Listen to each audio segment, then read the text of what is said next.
अनुसूचित जाती निधीच्या गैरवापराविरोधात हातकणंगले तहसीलवर पॅन्थर आर्मीचे धडक उपोषण। शासनाकडून समाजाची आर्थिक नाकेबंदी। संस्थापक अध्यक्ष संतोष आठवले यांचा घणाघाती हल्लाबोल। राज्यातील अनुसूचित जाती उपयोजनेच्या निधीतील त्रुटी, प्रशासकीय उदासीनता आणि निधीचा अन्य योजनांकडे वळवण्यात आलेला ओघ याच्या निषेधार्थ पॅन्थर आर्मी स्वराज्य क्रांती सेना वतीने आज हातकणंगले तहसील कार्यालयासमोर एक दिवसीय लाक्षणिक उपोषण करण्यात आले।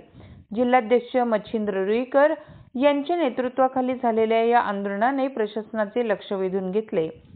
निधीचा गैरवापर म्हणजे घटनात्मक अधिकाराची पायमल्ली। संतोष आठवले आंदोलनाचे मार्गदर्शन करताना संघटनेचे संस्थापक प्रमुख संतोष आठवले यांनी सरकारवर तीव्र टीका केली। ते म्हणाले की शासन अनुसूचित जातींच्या विकासाचा हक्काचा निधी लाडकी बहीण सारख्या योजनांकडे वळवून समाजाची आर्थिक नाकेबंदी करत आहे। लोकसंख्येच्या प्रमाणात 11.80% निधी मिळणे हा घटनात्मक अधिकार आहे, मात्र लेखाविषयक पळवाटा शोधून हा पैसा मूळ उद्देशापासून भरकटवला जातोय। हा अन्याय पॅन्थर आर्मी सहन करणार नाही। आंदोलकांच्या प्रमुख मागण्या। जिल्हाध्यक्ष मच्छिंद्र रुईकर यांनी तहसीलदारांना मागण्यांचे निवेदन सादर केले।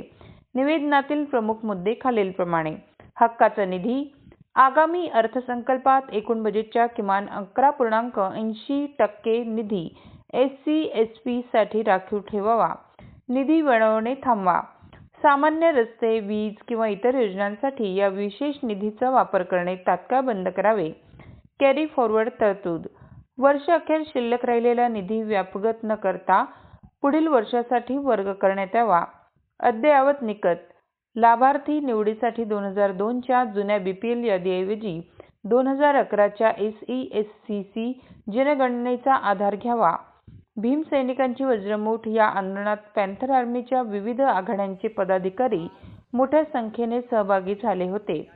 यामध्ये सांस्कृतिक आघाडी जिल्हाध्यक्ष बबन तांदळे, उपाध्यक्ष संजय कांबळे, महासचिव नितेश कुमार दीक्षांत, महिला आघाडी जिल्हाध्यक्षा सौ छाया सातारकर, हुपरी शहराध्यक्षा अर्चना कांबळे, अक्काताई कांबळे, तालुका अध्यक्षा रेखा भोरे, शोभा कांबळे, निर्गुणा कांबळे यांचा समावेश होता।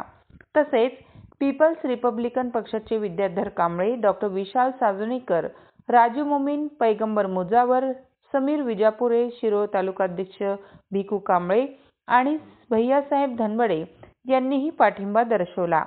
मागण्या मान्य न झाल्यास आगामी काळात राज्यव्यापी तीव्र आंदोलन छेडण्याचा इशारा यावेळी देण्यात आला।